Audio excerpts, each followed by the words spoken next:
Welcome back to Baddies Aquaverse. As promised, we are going to shed some light on this feisty little shell dweller. As always, I plan to start a colony, so, as recommended, I bought around 10 tiny juveniles of around 1/4 to an inch in size and let them grow out in my 2-feet tank. The standard rule of thumb for this species is 2 to 3 shells per fish, which are generic for most shell dwellers. But I went overboard and added over 40 shells for the group. I have been told that they are among the feistiest of shell dwellers available.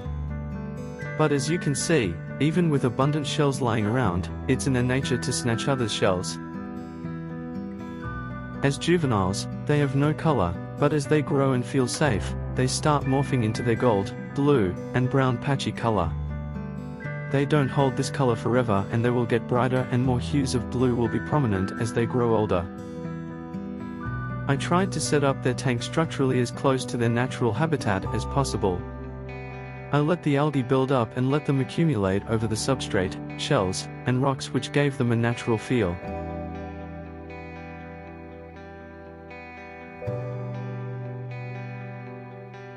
Mind it, this is not a biotope, so I had to make do with apple snail shells, which are fairly common. I observed that the best real estate was near the foot of the rocks, and the males didn't hesitate to fight for the premium piece of land. Although harmless, these fights can turn nasty if they are prolonged, which can create injuries that are very tricky to identify.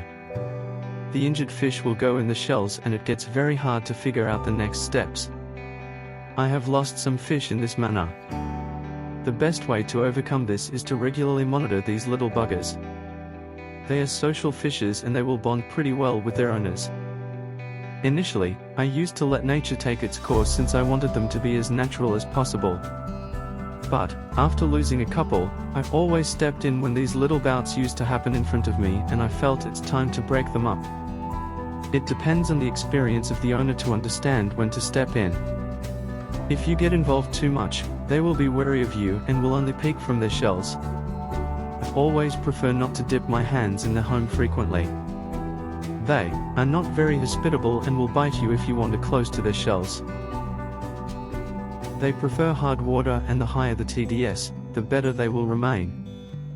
I experimented with multiple TDS over the period of time, and I felt that anything over 600 was sweet for them. In my experience, I will not rate them high on the parental scale. Maltese are way better parents and easy to breed too. They are not frequent spawners, and the parents sometimes eat their own fries, and that is one of the reasons they are not that frequently available in the industry as compared to some other shell dwellers. They are harem breeders, and they will colonize a segment of the tank and will defend it and the females in it against other intruding males or other species if kept in a community tank. It's best to dedicate a tank for them, as they are pretty hassle-free and are not demanding in nature. They readily accept food once they are settled, and I used to feed them frozen artemia, dry mini pellets, flake food, and they would never complain. Overall, I had fun keeping this species, and I would definitely recommend everyone to keep them too. They deserve to be a bit more known in the shell dweller community. I hope you enjoyed today's video. Thank you for being patient, and please like the video for the next part of Shell Dweller Diaries on Maltese. Look forward to it.